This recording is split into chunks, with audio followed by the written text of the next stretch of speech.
bija 7 gadi aptuveni. Man tētis bija slavens, bet vietējais DJs.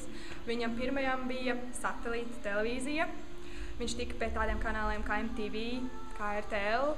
Un bija viņam tās labs draugs, daudz gadus jaunāks par viņu, bet daudz gadus vecāks par mani.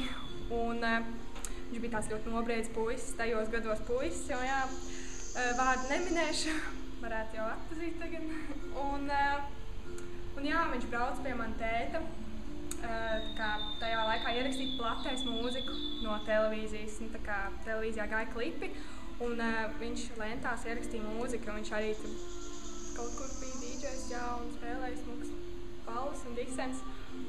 Nu, lūk, un es tāda maza meitenīte, 7 aptuveni gadi, cik nu atceros, un es vienmēr visu dienu, kas tur bija, tas gāja daudz stundas, tas process vilkās, un es viņam sēdēju blakus, un visu dienu skatījos, kā viņš darbojās, un to laiku es jau biju izdomājusi, ka es ar viņu precēšos.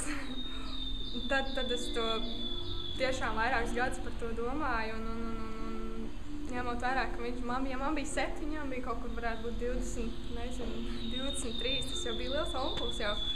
Nu jā, un tas bija tā, ka es pirmo reizi sajūtu, kāds ir, kad meitene ir gatava uz visu, vienkārši sēdēt, viss man bija neinteresanti nekas, un sēdēju, vienkārši skatījos, kā viņš darbojās tur, un viņš arī neko neteica, laikam labs pieklājīgs bija. Nu viss, jā, un tā tas iznāca, ka es izaugu, un viņš jau ļoti izauga ātrāk mani. Jā, diemžēl nesanāca mums, jā, bet es vēl joprojām atceros, un viņam bieži vien tā uzsmaida un pasaka, ka kā mēs nesanāca mums apprecēties.